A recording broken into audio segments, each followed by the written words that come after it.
오늘 저녁 놓치면 안 될 뉴스 한판 브리핑. 한판 브리핑 김수민 평론가 나오셨습니다. 어서 오십시오. 반갑습니다. 무혐의 결론 나면 이재명 후보와 김어준도 사라져라. 부친의 땅 투기 의혹으로 의원직 사퇴를 선언했던 국민의힘 윤희숙 의원 오늘 오후에 반박 기자회견을 했습니다. 그렇습니다.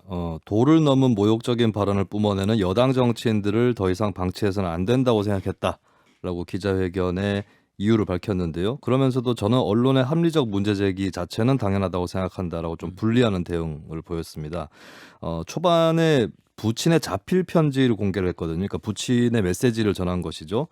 그 내용을 보면은 평범한 노년을 살면서 인생의 황혼을 준비한 일이 이렇게 평지풍파를 일으킬 줄 몰랐다라고 돼 있고 소유한 농지를 매각해서 사회에 환원하겠다라고 하는 뜻을 밝히고 있습니다. 예.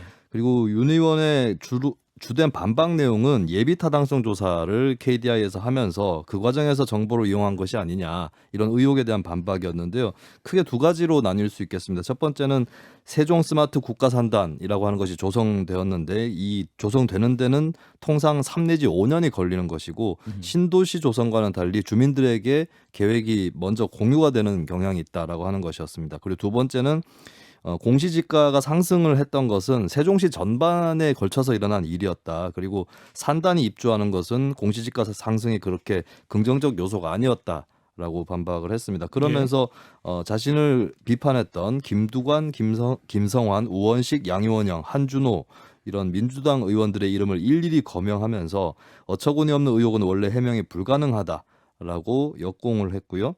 그리고 자신의 혐의에 대해서 수사를 의뢰하겠다. 공수처에 의뢰할 것이고 안 되면 합수본이라도 수사를 하면 받겠다라고 밝혔습니다. 예. 그리고 그 과정에서 이재명 경기지사와 방송인 김어준 씨까지 언급을 했는데 직접 음성 들어보시겠습니다.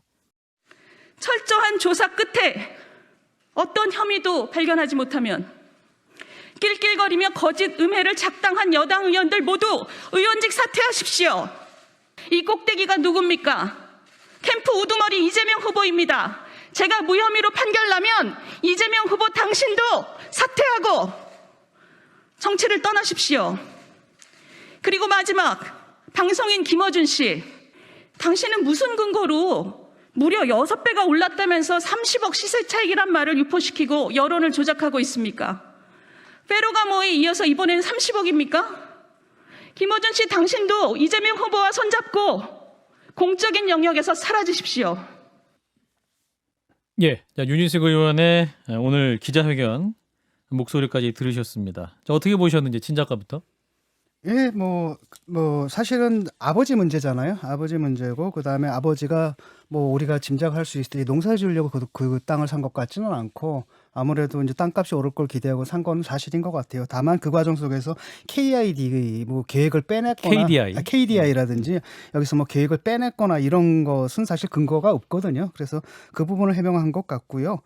그다음에 그 김어준 씨 이제 이름이 언급된 게 굉장히 재밌는데. 이걸 딱 보니까 언론중재법 찬성하고 싶은 생각이 들더라고요. 예, 그랬습니다. 김 소장님? 역시 역지사지하니까 그런 생각이 드시는 것 아닌가 싶어서 다행이고요. 예. 언론은 어쨌거나 언론의 자유라는 것은 언론사의 자유가 아니고 언론의 자유라는 말씀 다시 드리겠고요. 일단 윤희숙 의원의 오늘 기자회견은 좀 사실 놀랐어요. 기대가 있었거든요. 그러니까 뭔가 해명을 할 거라고 생각을 했는데 지독한 엘리트주의 오만한 민낯을 봤다. 저는 이렇게 일단 말씀드리겠습니다. 나는 무오류고 나에 대한 공격은 다 부당하고 나는 억울하고 문제 제기한 너희들은 다 사퇴해라. 지금 이렇게 네 문장을 계속 반복하면서 중간중간에 사람의 이름만 등장했던 것 아닙니까? 근데 이분이 이제 대통령 선거에 출마를 하려고 했던 분이잖아요. 그러니까 대의민주주의에 대한 기본 이해가 없어서 어떤 아저씨가 나와서 이제 기름 번지르한 얼굴로 뭐라고 이제 싫은 소리를 하면 그게 그 아저씨가 한 소리로 들리는 거죠. 사실은 국회의원이 국민의 입을 빌어서 이야기를 한 것이거든요. 아무리 국회의원 그 본인이 한 이야기라고 하더라도 그 사람을 뽑아준 유권자들의 질문을 하는 것인데 질문에 대한 성실한 대답 대신 나는 오류가 없는데 내가 오류가 없는 것을 내가 법적으로 증명하면 당신이 사퇴해야 된다. 야, 대통령이 올라가서 그런 식으로 야당을 대했다라면 어떤 태도를 보이셨을까? 정말 전 모골이 송연해지는 기자회견이었습니다. 뭐 이렇게 또 과장을 해가지고 과장했습니까? 아니 뭐 모골이 송연해진다라든지 하나도 송연하지 않은 모양인데 자 그러니까 예비 타당성 조사 관련 의혹 같은 것도 사실 근거가 없거든요. 그러니까 이런 비판을 할 때는 이러이러한 근거를 가지고 비판을 해야 되는데 사실 여당 의원들의 비판은 사실 아무 근거가 없는 겁니다. 정치 공세였고요. 그 부분에 대해서 굉장히 억울했던 것 같아요. 그러니까 굉장히 격앙됐잖아요. 그래서 그 억울함을 좀 표명한 것 같고요. 실제로 만약에 지금 여당에서 지금 그럴 처지가 아니잖아요. 사실 여당에서도 문제가 됐던 사람들이 12명이었는데 2명은 봐줬고 나머지 10명 중 하나도 탈당하지 않았거든요. 의원직 내버린 사람이 있습니까? 아무도 없잖아요. 그런 여당에서 이런 식으로 공격하는 것 자체가 그 주제 파악 자체가 좀 안 됐다는 생각이 들고 생각해 보십시오. 윤석열 캠프를 공격을 했는데 윤석열 캠프 5명 중에 4명 벌써 그만뒀습니다. 근데 지금 10명 중에서 그만 안 둔 그 10명 중에서 9명이 캠프에 있어요. 저쪽 민주당은. 그런 민주당이 어떻게 의원직 사퇴를 걸고 기자회견을 하는 사람에게 그런 반박을 할 수가 있을지 저는 너무 얼굴이 너무 뻔뻔하다고 생각을 해요. 예. 민주당은 비판할 자격이 없다. 예. 김 선생님 반론하시겠습니까? 예, 뭐 그 10명이 탈당 안 하고 이렇게 쓱 있었던 것에 대해서는 저도 참 기가 막힐 노릇이라고 생각을 했고요. 뭐 그 점은 그 점인데 이제 의원직을 내던지는 방식을 찬양하는 것은 보통 보면 이제 기자들이 그렇고요. 옛날 안철수 대표로 이 뭐 상징되는 정치 혐오, 정치를 혐오할수록 인기가 올라간다고 생각하시는 분들이 주로 사용하는 방법인데, 예, 노동자를 대표하고 농민을 대표하는 이 대의제 민주주의에 꽂힌 국회의원이 자기 화난다고 국회의원직 던지는 것도 웃기고 그것을 언론들이 사실 검증도 안 해보고 찬양해줬던 것에 대해서는 좀 먼저 반성해야 되지 않겠나 이런 생각을 합니다. 김수현 평론가 네. 오늘 어떻게 보셨어요? 네, 일단은 그 주로 뭐 정치적인 역공하고 이제 해명에 대한 것 이 두 가지로 나뉘어지는데 조금 이제 남아 있는 쟁점은 이제 KDI에서 어떤 예비 타당성 조사를 통해서 내부 정보를 얻었을 그 가능성은 좀 많이 없어진 것 같긴 해요. 그 시점이라든지 이런 것들을 봤을 때는. 근데 개발 계획이라는 게 이제 그보다 앞서서 좀 전해지기도 하고 그런 뭐 낌새라고 해야 될까요? 그런 부분들이 또 있을 텐데 이 부분은 사실은 뭐 수사를 통해서 입증을 해야 될 것이고 그런데 이제 그 윤희숙 의원 같은 경우는 수사는 또 하겠다라고 했기 때문에 이 부분에 좀 자연스럽게 맡겨놓을 필요가 있을 것 같습니다. 그리고 이제 최근에 하나 더 추가가 됐던 의혹이 특공 세종시 기관 특별공급 관련 의혹이었는데 여기에 대해서는 아직까지는 이 기자회견에서는 해명이 없었다. 좀 쟁점으로 남아 있을 것 같다라고 보여집니다.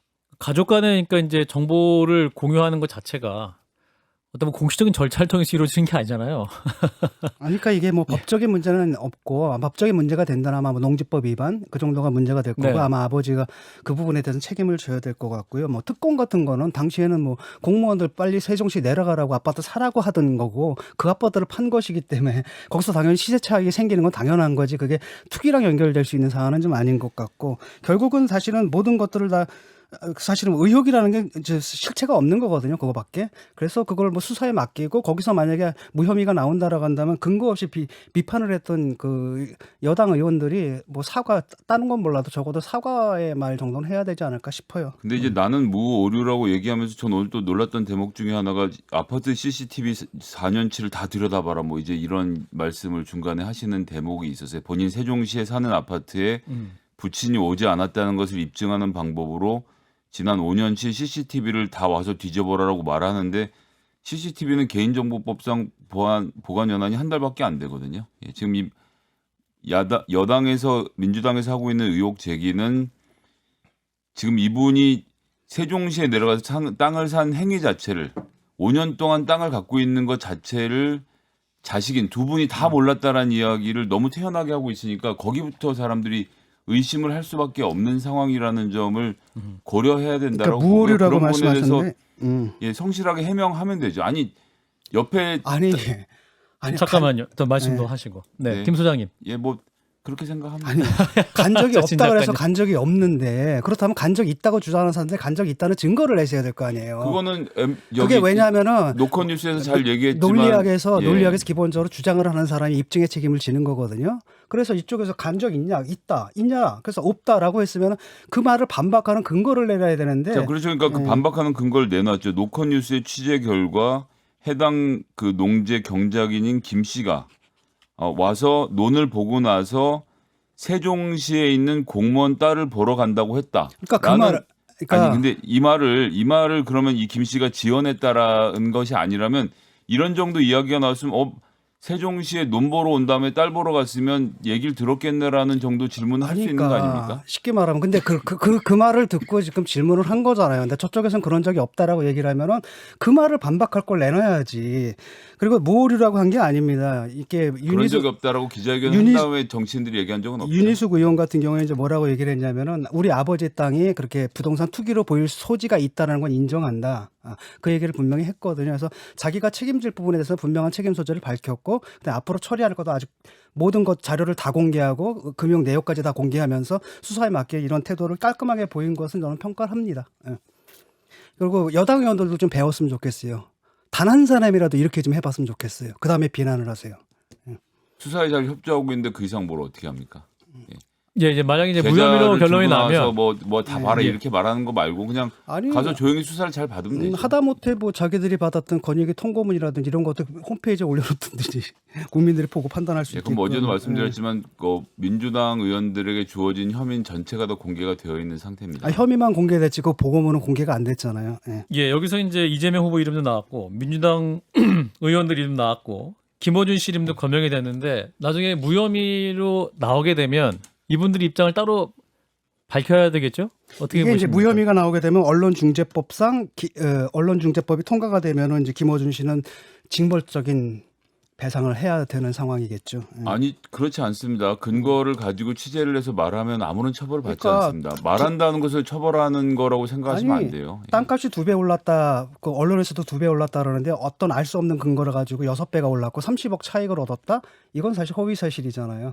그러면은 그 부분에 대해서는 책임을 져야 되는 거죠. 조선일보가 일단 3배라고 이야기한 게 있고요. 해당 부동산 지역에 가면 이게 논과 밭이 다 다른 상황이기 때문에 지역에서 6배까지 오른 그 다른 판매한 그 기록들이 있었기 때문에 6배에 대한 근거를 가지고 이야기한 것이라서 그거 자체가 가짜뉴스라고 보라가기는 어려울 것으로 봅니다. 예, 처벌 받지 않으시니까 언론은 마음 놓고 보도를 하셔도 될 것 같습니다. 네, 이 문제 여기까지 다루도록 하겠습니다. 자, 여기서 아프가니스탄 얘기입니다.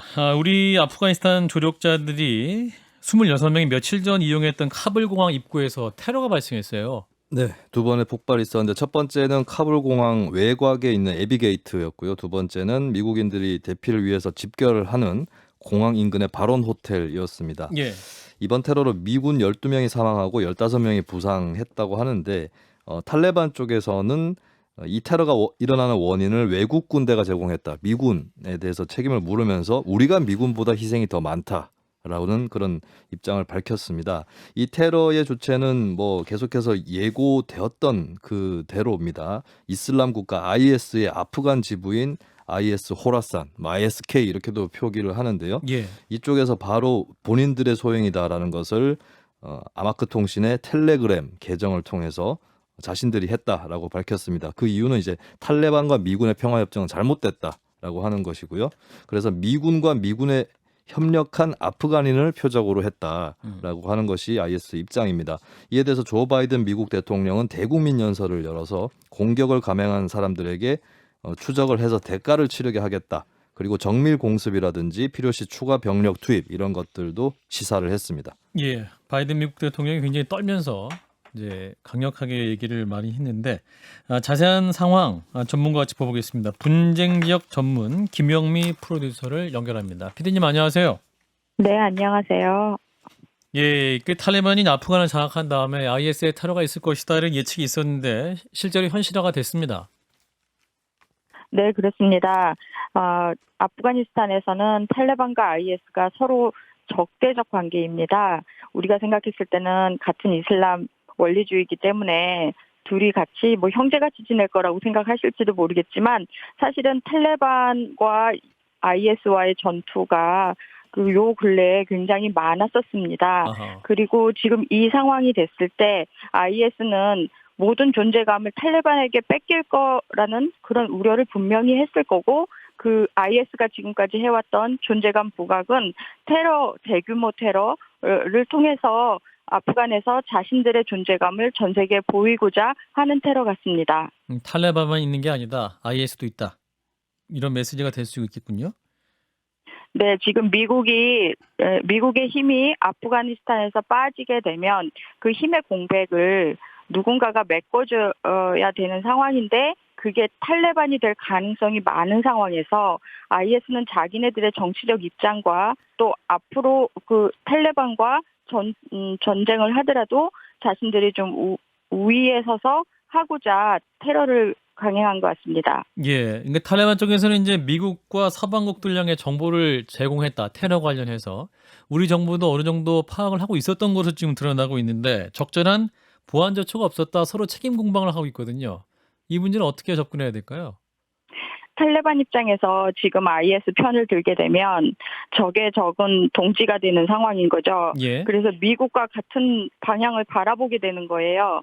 그래서 그런 점을 좀 피하고자 이런 핑계를 댄 것 같은데 사실상 이거는 뭐 누구도 밝혀내기가 쉽지 않은 그런 내용이죠. 예. 미국과 서방국이 구체적으로 어느 국가가 어떤 정보를 제공했는지 탈레반 쪽에서 구체적으로 밝히지도 못하고 비난하는 쪽으로만 했습니다. 그래서 이것은 탈레반이 IS와의 전쟁을 하게 되면 미국과 공조가 돼야 되는 그런 상황을 염두에 둔 것 같습니다. 예. 이제 이번 테러를 강행한 IS 호라산이라고도 불리고 ISK라고도 좀 표기가 되는 것 같은데 정체가 뭡니까?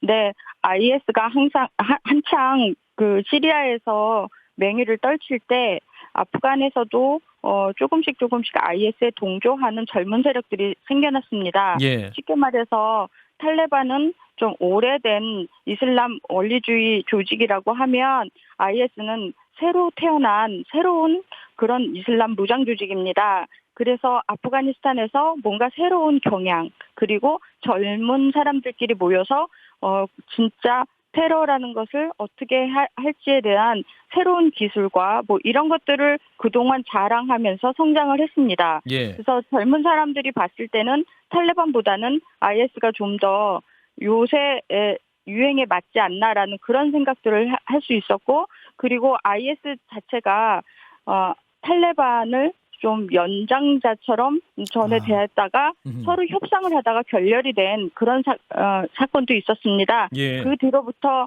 IS와 탈레반은 서로 적대적 관계로 요 근래 전투에서는 IS와 탈레반 전투가 더 많았었습니다. 예. 그러니까 탈레반은 이제 꼰대, 아재 그 젊은 세대인 네. 것 같은데 그 탈레반만 해더라도 좀 정규군과 같은 어떤 군사 조직처럼 그다음에 특정한 지역들을 점령하고 이런 세력이지 않습니까? 근데 IS 같은 경우에는 어떤 겁니까? 그런 식으로 어떤 자기들이 확보하고 있는 영역을 갖고 있는 군대 형태인가요? 아니면 무슨 게릴라 조직처럼 안 보이게 네트워크로 존재하는 단체인가요? 주로 외국과 네트워크가 되어 있는 조직이고요. 동부 쪽에 지금 IS가 본산지라고 자신들은 얘기를 하는데 구체적으로 탈레반처럼 어느 지역을 뭐 캐피탈처럼 이렇게 점령하고 있거나 그러지는 않는 것 같습니다. 예. 그렇지만 젊은이들 사이에서는 탈레반보다는 IS가 좀 더 자신들이 봤을 때 좀 더 싸우는 조직 이렇게 보여지는 경향이 있다고 아프간 사람들은 얘기를 합니다. 바이든 대통령이 이제 끝까지 추적하겠다. 그 대가를 치르겠다 이렇게 얘기를 하고 있는데 사실상 많이 흩어진 조직이기 때문에 완벽한 소탕은 거의 불가능하지 않을까요? 어느 수준까지 이게 가능할까요? 네, 8월 31일부로 미군은 모두 아프간에서 철군을 해야 됩니다. 그게 탈레반과의 약속이었고 그래서 탈레반이 9월 1일부터 자기네들의 내각을 발표하고 구체적으로 조직화하려고 했는데 예. 지금 이런 사건이 벌어지다 보면 앞으로 어떻게 될 거냐면 미국은 테러와의 전쟁, 특히 이번에 죽은 그 미군들의 손실에 대해서 IS를 끝까지 추적해서 대가를 치르겠다고 하면 아프간 전체에서 그 미군의 영향력이 이어질 거라는 그런 우려가 됩니다. 예. 그리고 탈레반도 IS를 어떻게든지 섬멸해야 자신들의 위치도 지킬 수 있고 이러다 보면 적의 적이 동지가 되는 상황이 올 수도 있죠. 그래서 미국의 대테러 전쟁을 탈레반이 돕게 되는 그런 상황도 벌어질 수 있다고 생각합니다. 탈레반과 미국이 IS를 대상으로 싸우게 된다. IS는 어느 나라에서도 다 섬멸 대상이고 예. 이번에 이 테러로 인해서 미국 정부가 가진 충격이 굉장히 크기 때문에 음흠. 앞으로 향후 아프간의 정책에 대해서도 영향이 갈 것이라고 생각을 합니다. 31일까지 그럼 다 철수한다고 했는데 미국을 비롯해서 주요 국가들이 다 할 수 있을까요? 지금 굉장히 공항도 폭파되는 상황이기 때문에. 탈레반이 만약에 아프간의 합법적인 정부로 등장을 한다고 그러면 이 모든 게 탈레반의 몫입니다. 카불 공항을 정상화시키는 것도 카불의 치안을 유지하는 것도 그리고 아프간 전체의 치안도 탈레반의 몫이기 때문에 그런 전제하에 평화협정을 맺었고 미국이 8월 31일 안에 그날을 마지막으로 해서 철군하는 걸로 서로 협정을 맺었기 때문에 네. 앞으로 이 협정과 일정표와 시간표를 IS는 계속 뒤흔들려고 할 겁니다. 그렇기 때문에 이게 제대로 지켜질지는 아직 지켜봐야 된다고 생각합니다.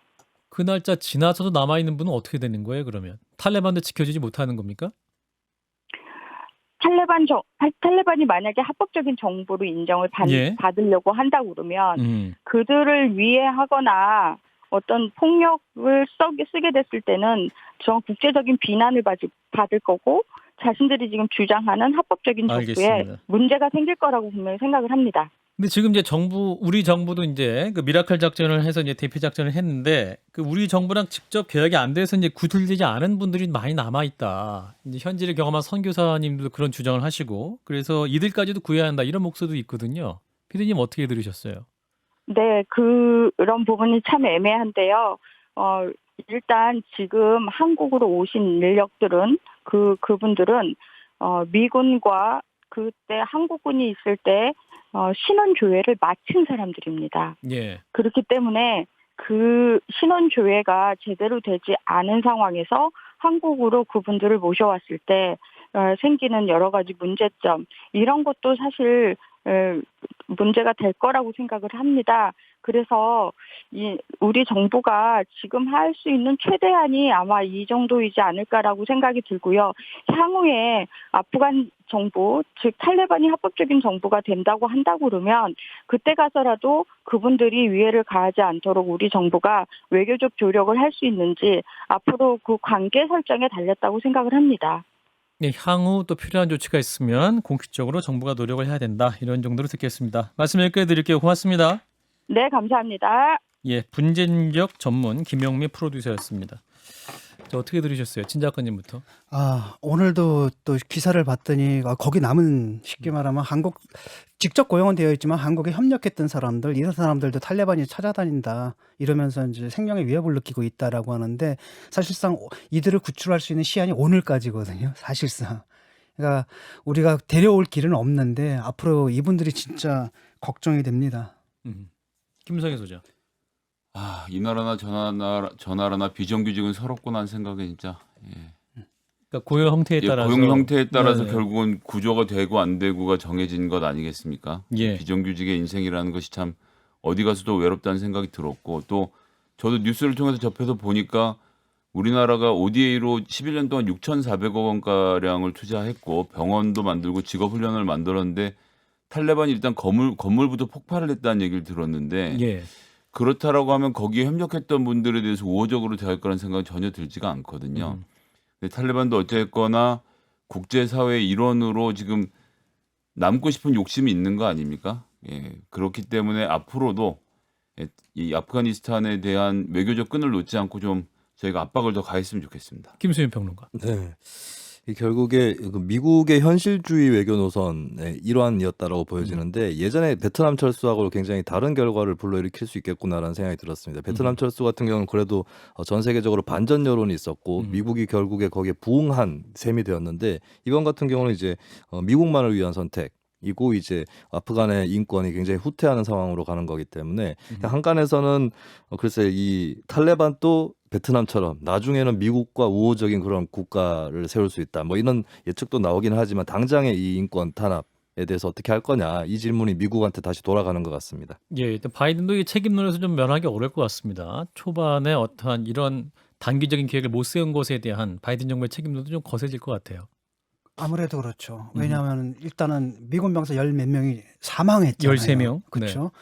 이런 사태를 예상하지 못했다라는 것은 물론 이제 철군 그것은 트럼프가 한 짓이지만은 어쨌든 철군할 때 그 어떤 일이 벌어질지 전혀 예상하지 못하고 준비되지 못한 이런 부분에 대해서 분명히 책임을 져야 되고 굉장히 무책임해 보이거든요 지금. 예. 네. 좀 바이든의 책임론, 이 과정을 관리하지 못한 것들 향후 또 어떻게 정리될지 이 부분도 관전 포인트가 될 것 같습니다. 네, 김수민 평론가였습니다. 고맙습니다. 고맙습니다.